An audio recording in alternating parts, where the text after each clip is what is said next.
अब हम चलते हैं भगवान कृष्ण के पास में चलते हैं।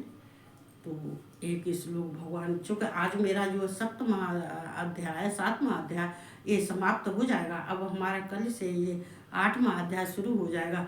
तो ये भगवान कृष्ण को बहुत बहुत धन्यवाद, बहुत बहुत धन्यवाद देना चाहिए। क्यों धन्यवाद देना चाहिए कि देखो ये घर गृहस्थी में रह के भी कभी कभी बहुत ये सर्दियों में परेशानी हो जाती है, लेकिन भगवान की इतनी बड़ी कृपा है कि चाहे आंधी आए, चाहे तूफान हो, चाहे बारिश हो, चाहे गर्मी हो, चाहे सर्दी हो, चाहे घर का कार्यभार बढ़ गया हो, लेकिन भगवान अपनी शरण जरूर बुला लेते हैं। तो उनके लिए हमें धन्यवाद देना चाहिए।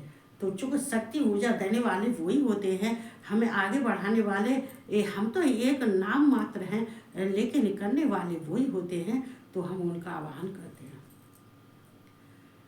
ओम कृष्णाय नमः, ओम वासुदेवाय नमः, ओम परमात्मने नमः, ओम राधा वल्लभाय नमः, ओम गोविंदाय नमो नमः, ओम कृष्णाय वासुदेवाय हरे, परमात्मने प्रणताय कृष्णाय गोविंदाय नमो नमः। कृष्ण भगवान राधा रानी को मैं कोट कोट प्रणाम करती हूँ और सबको जो है जय श्री कृष्णा और राधे राधे। तो वो ये मैं रात में मेरी भी आदत थोड़ी सी गलत हुई है, ये दिन में मैं कथा नहीं कह सकती, नहीं सुना सकती। चाहे तो ये समझ लो कि मेरा कार्य, मैं वैसे भी 3:30-4 बजे तो मैं वैसे भी फ्री होती हूँ, चूँकि मेरी पूजा भी बहुत हो जाती, घर का काम है 2 मंजिल का।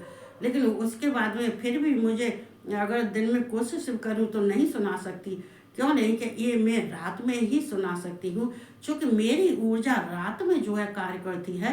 ये दिन में मेरी ऊर्जा काम नहीं करती है। ये दिन में जो है अगर मैं ये पढ़ तो सकती हूँ, लेकिन सुना नहीं सकती हूँ, चूँकि ये कहते नहीं कि ये ज्योतिर्यज्ञ, तो ये ज्योति जो है जब जलती है, जो ये कहते हैं ये ज्योति जलने के बाद में ये फिर मेरे अंदर भी प्रकाश आ जाता है, तो उस प्रकाश में मैं काम कर सकती हूँ बिना इसके। तो ये आदत वैसे अब क्या कह सकते हैं, ये गलत है सही है ये तो मुझे भी नहीं मालूम है। तो मैं रात को ही सुनाती हूँ। तो इधर रात का भी बहुत कार्य होता है, खाना पीना बनाना होता है, और वैसे भी जो है पूजा पाठ है।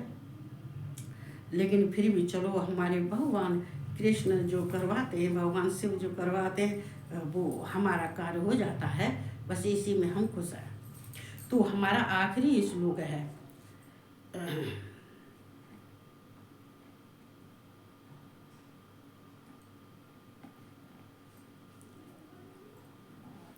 सात भूतादि देवै में नहीं भैया 2 है। जरा मरण मोक्षाय मामसत यतन्तये ते ब्रह्म तद्वंद्व कृष्ण मध्यात्म कर्म चा अखिलम। देखो यहाँ पे कृष्ण कह रहे हैं भाई ये 2 है, मैं गलत कर रही चलो कोई बात नहीं है। जो मेरी शरण होकर जरा और मरण से छूटने के लिए यत्न करते हैं, वे पुरुष उस ब्रह्म को, संपूर्ण अध्यात्म को, संपूर्ण कर्म को जानते हैं। देखो जो मेरी शरण होकर जरा और मरण से छूटने के लिए यत्न करते हैं, जो केवल मुझे ही भजते हैं, जो मुझसे ही प्रेम करते हैं, जो किसी और का आश्रय नहीं लेते हैं। जैसे मनुष्य हैं, कभी किसी का आश्रय, देखो अभी हमने बताया, ये कभी किसी का आश्रय लेंगे, संसार का आश्रय लेने वाले, संसार पर आश्रित रहने वाले, जो कभी अपने कार्य को नहीं कर सकते, ना ही भगवान को प्राप्त कर सकते हैं। क्यों नहीं कर सकते हैं कि वो अपने ज्ञान से कुछ नहीं कर रहे हैं, जो कुछ भी कर रहे हैं दूसरों के आश्रित होकर कर रहे हैं। इसके लिए तो कृष्ण ने अर्जुन से भी मना किया, अर्जुन तुम दूसरों के आश्रित होकर कोई कार्य मत करो, जो कार्य करना है वो तुम अपने से करो। कहते हैं जो खुद हम कार्य करते हैं तो वो कार्य में हमें जो उन्नति और तरक्की मिलती है। तो और मेरी शरण में होके जो कार्य करता है तो वो जरा मरण से छूट जाता है, मतलब जन्म और मृत्यु से उसको छुटकारा मिल जाती है। वो कभी जन्म मृत्यु के चक्कर में नहीं फंसता है और मरने से छूटने के लिए यत्न करते हैं। और जो इसको जन्म मरण के मृत्यु से छुटकारा पाने के लिए जो यत्न करते हैं, जो प्रयास करते हैं, तो उनको मेरी शरण में आना होगा। जब वो मेरी शरण में आ जाते हैं और जब मुझको प्रेम से भजते हैं, और ये प्रारब्ध से, इस कहते भगवान कृष्ण कह रहे हैं, जो प्रारब्ध से इस संस्कार में जीता आता है, जो प्रारब्ध से जो कार्य अच्छे सत्संग, ये सत्संग सुनता है, ये प्रारब्ध से जो अच्छे आदमियों का संग करता है, ये सत्संग सुनता है और कहते हैं ज्ञानी पुरुषों के और गुरुओं के पास में बैठ के ये उपदेश सुनता है, तो उसके सुनने के मात्र से ही वह उसको ये जन्म मृत्यु से उसको छुटकारा मिल जाता है। वो फिर ये इस संसार के बंधनों में नहीं बंधता है। ये भगवान कृष्ण कह रहे हैं। इसलिए वो अगर मेरी शरण में आ जाता है, केवल मेरा ही ध्यान करता है, संसार का ध्यान न करके जो है ये सत्संग सुनता है, ये कहते हैं अच्छे समूह में रहता है। ये ऐसे समूह नहीं होता है जो कुकर्मियों का समूह होता है, जिनके अंदर अहंकार होता है, जिनके अंदर जो है ये मोह होता है, ममता होती है, ये राग द्वेष होता है। कहते हैं कि जो मेरी शरण में आ जाता है वो राग द्वेष सुख दुख से दूर हो जाता है, उसको ये चीज नहीं व्यापती है, न शोक न दुख न राग न द्वेष, उसके अंदर ये सब कुछ भी नहीं रहता है। वो एकदम निष्पक्ष हो जाता है, ये क्लीन हो जाता है, शुद्ध पवित्र हो जाता है। वे पुरुष उस ब्रह्म को, संपूर्ण अध्यात्म को, संपूर्ण कर्म को जानते हैं। लेकिन जिन्होंने इस कर्म को, जिन्होंने अच्छे सत्संग को सुना है, जिसने मेरी शरण को प्राप्त कर लिया है, जिसने मेरी शरण को ग्रहण कर लिया है और जो मुझको भजता है, प्रेम करता है, तो वे पुरुष उस ब्रह्म को, संपूर्ण अध्यात्म को, मतलब उस ब्रह्म परमात्मा निराकार निर्गुण जो भगवान कृष्ण हैं, ये अविनाशी हैं, तो इनको कहते हैं और उनके अध्यात्म को, संपूर्ण कर्म को जानते हैं। तो वो भगवान कृष्ण को भी जानते हैं, अध्यात्म को भी जानते हैं कि अध्यात्म क्या है, वेद क्या है, भगवान कृष्ण कौन है, भगवान कृष्ण का कार्य क्या है, भगवान कृष्ण ने ये जन्म किस लिए लिया था, कैसे भगवान कृष्ण का अवतार हुआ था, ये सब जान जाता है। उनके ऐश्वर्य प्रभाव गुण सबको जान जाता है। तो जानने के बाद संपूर्ण कर्मों को, तो मानिए कि वो सारे संपूर्ण कर्मों को जान जाता है। जो इनको नहीं जानता है वो अज्ञानी है।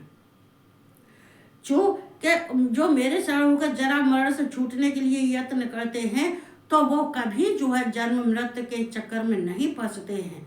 क्यों नहीं फंसते हैं कि देखो कृष्ण भगवान ये सब देखो यहाँ पे ये साध भूतादि देवम माँ साध यज्ञम चा ये विघ्न प्रयाण काले अप चा माम ते विंदर युक्त चेतस है। जो पुरुष अद्भुत और आदिदेव के सहित तथा आदि यज्ञ के सहित सबका आत्म रूप मुझे अंत काल में भी जानते हैं, वे युक्त चित्त वाले पुरुष मुझे जानते हैं, अर्थात प्राप्त हो जाते हैं। क्यों हो जाते हैं? भगवान अद्भुत भी हैं, आदिदेव भी हैं, आदि यज्ञ भी हैं। भगवान सब ये भगवान के अंदर ये तीनों हैं। चूँकि जो जीव मनुष्य होता है, जो कहते हैं मृत्यु लोक में जब जन्म लेता है, पृथ्वी पे होता है, तो आदि कहते हैं अद्भुत का मतलब होता है कि उन भूतों के अंदर भी भगवान कृष्ण विराजमान रहते हैं चैतन्य के रूप में। आत्मा परमात्मा, कहते हैं आत्मा परमात्मा होती है तो परमात्मा चेतन होता है। तो ये आदि यज्ञ, आदिभूत और आदिदेव ब्रह्मा है, जो ब्रह्मा से सृष्टि की रचना होती है। चूँकि ब्रह्मा भी जो है आदिदेव, ब्रह्मा को भी ये भगवान ही है, भगवान भी ब्रह्म है, ब्रह्मा भी ब्रह्म है। क्यों ब्रह्म? ये ब्रह्म लोक के ब्रह्म है, ये परमात्मा है। हालांकि इनके द्वारा सृष्टि की रचना होती है और सृष्टि की रचना होने के बाद में ये कहते हैं इनको जो है फिर भी इनके अगर इनको भजता है, इनसे अगर इनका पूजन भजन करता है, तो सृष्टि के प्रलय काल में भी ये भगवान कृष्ण के अंदर ये जो आदि यज्ञ हैं इनके अंदर ही विलय हो जाता है, इनसे ही उत्पन्न हो जाता है। ये सृष्टिकर्ता जो है प्रकृति के सहारे हैं, ये प्रकृति के द्वारा ये संसार की उत्पत्ति करते हैं, लेकिन प्रकृति में ही लीन हो जाते हैं। और लीन होने के बाद में जितने भी हैं, जितने संसार के प्राणी हैं, जितने देवता हैं, जब प्रलय होने पर ये लीन हो जाते हैं, तो ये भगवान कृष्ण के अंदर ही समाहित हो जाते हैं। और जब ये सृष्टि की रचना होती है, तो ये भगवान कृष्ण के अंदर से ही ये सृष्टि की रचना हो जाती है।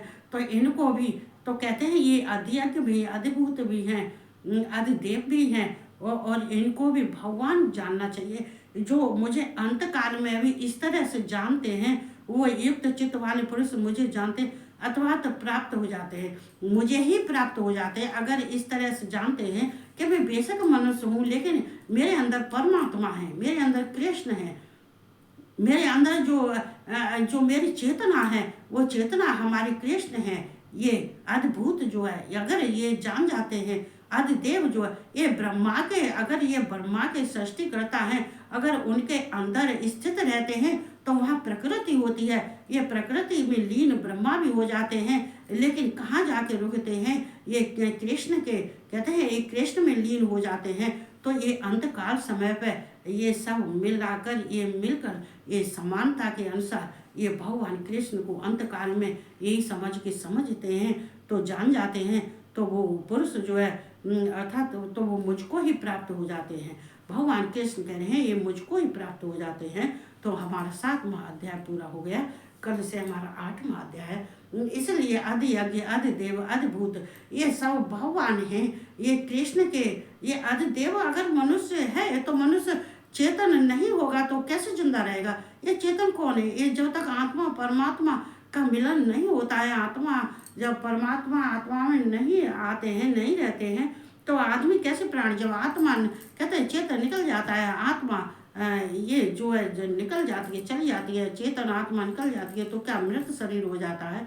तो ये सब समझना चाहिए। इसलिए कहते हैं कृष्ण को गीता का ज्ञान लेते रहना चाहिए, और हमें कृष्ण हमें जहाँ तक होती है, कहते हैं ये प्रेम की भाषा भी सिखाते हैं, ये जीवन जीना भी सिखाते हैं, मनुष्य को किस तरह से जीना चाहिए, किस तरह से सबसे प्रेम करना चाहिए, किस तरह से सबको एक दूसरे का हाथ पकड़ के गिरे हुए इंसान को उठाना चाहिए। गिरे हुए इंसान को जो उठाता है तो कहते हैं कि उसका कर्म, ये ही कर्म उसको जो है पुण्य फल देता है। तो हमें हर एक काम को करने के लिए, जीवन जीने के लिए बड़ी सावधानी से रहना चाहिए और सोच विचार के कार्य करना चाहिए। ये करते हुए, ये कहते हुए सबको जय श्री कृष्ण, राधे राधे, और सबको गुड नाइट।